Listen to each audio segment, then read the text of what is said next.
Radhe Radhe everyone. आप सभी को जन्माष्टमी की बहुत बहुत बधाइयाँ। फ्रेंड्स, लड्डू गोपाल जी मंदिर में रहते हैं और मंदिर में धूप अगरबत्ती की वजह से लड्डू गोपाल जी काले पड़ जाते हैं।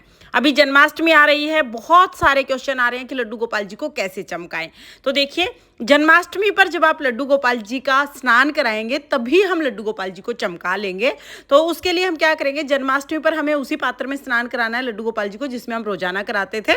हमें जिस भी पात्र में स्नान कराएं उसमें स्वास्तिक बना लेना है। तो आप चंदन से स्वास्तिक बना लीजिएगा। इस तरह से स्वास्तिक बना के अब हम इसी पात्र में लड्डू गोपाल जी को स्नान कराएंगे। तो इसी स्नान में हम लड्डू गोपाल जी को चमका भी देंगे। तो देखिए, लड्डू गोपाल जी थोड़े काले पड़ गए हैं। सभी के लड्डू गोपाल जी समय के अनुसार थोड़े काले पड़ जाते हैं क्योंकि धूप दीप होता है। उसके लिए हम क्या करेंगे, पंचामृत ले लेंगे। दूध, दही, घी, शहद, शक्कर, पांचों चीजें हमें अलग अलग लेनी है। अगर आप लड्डू गोपाल जी को अच्छे से चमकाना चाहते हैं तो ये पांचों चीजें अलग अलग लीजिएगा। फिर हम सबसे पहले दूध से स्नान करा देंगे। कच्चा दूध हमें लेना है, दूध से हम स्नान करा देंगे। उसके बाद हमें दही से स्नान कराना है। देखिए, जब आप पंचामृत में लड्डू गोपाल जी को दही से स्नान कराएं तो दही थोड़ा खट्टा ले लीजिएगा। खट्टे दही से जब हम लड्डू गोपाल जी की अच्छे से मालिश करेंगे ना तो सारा कालापन हट जाएगा। दही हमारी स्किन के लिए भी बहुत अच्छा होता है। तो जिस तरह से हम अपनी स्किन पर दही लगाते हैं उसी तरह से लड्डू गोपाल जी की स्किन पर भी दही लगा के अच्छे से हम मालिश कर देंगे। खूब बढ़िया से हमें दही से मालिश करनी है। उसके बाद फिर हम देसी घी से लड्डू गोपाल जी को स्नान कराएंगे और फिर हम लड्डू गोपाल जी को शहद से स्नान कराएंगे। ये सारी चीज़ें वो चीज़ें हैं जिनसे लड्डू गोपाल जी में एक अनोखी चमक आ जाएगी।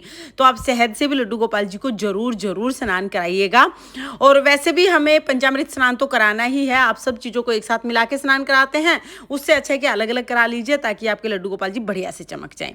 फिर हम लड्डू गोपाल जी को खांड से स्नान कराएंगे। तो आप खांड ले लीजिएगा। खांड से स्नान कराने के बाद फिर अच्छे से लड्डू गोपाल जी की मालिश करेंगे हम। देखिए, अब इन सब चीज़ों की एक साथ जब लड्डू गोपाल जी के शरीर पर मालिश होगी ना तो वो बिल्कुल सोने की तरह चमक जाएंगे। आपको खुद ही फर्क महसूस होगा कि लड्डू गोपाल जी की चमक में कितना फर्क हो गया है। सारा जो कालापन है वो दूर हो जाएगा। आपको कोई केमिकल, कोई दूसरी चीज़ लेने की ज़रूरत नहीं है। आप सिर्फ जो पंचामृत होता है उससे लड्डू गोपाल जी को चमका सकते हैं। और खट्टा दही से अगर आप मालिश करके नहलाएंगे तो आपके लड्डू गोपाल जी वैसे ही चमक जाएंगे। अब हमें जन्माष्टमी पर पंचामृत स्नान तो कराना ही है। उसी में आप अच्छे से लड्डू गोपाल जी की मालिश करें। और देखिए, उसके बाद हम जल से लड्डू गोपाल जी को स्नान करा देंगे। जल से हमें अच्छे से लड्डू गोपाल जी को स्नान कराना है। उसके बाद किसी सॉफ्ट से कपड़े से हम लड्डू गोपाल जी का अंग पोषण कर देंगे। और जिस पंचामृत से हमने लड्डू गोपाल जी को स्नान कराया है वो स्नान के बाद चरणामृत बन जाएगा। प्रसाद के रूप में सभी से ग्रहण कर सकते हैं। और अगर आप इसको प्रसाद के रूप में ग्रहण करते हैं तो फूल नहीं डालिएगा, फिर आप एक तुलसी दल डाल सकते हैं।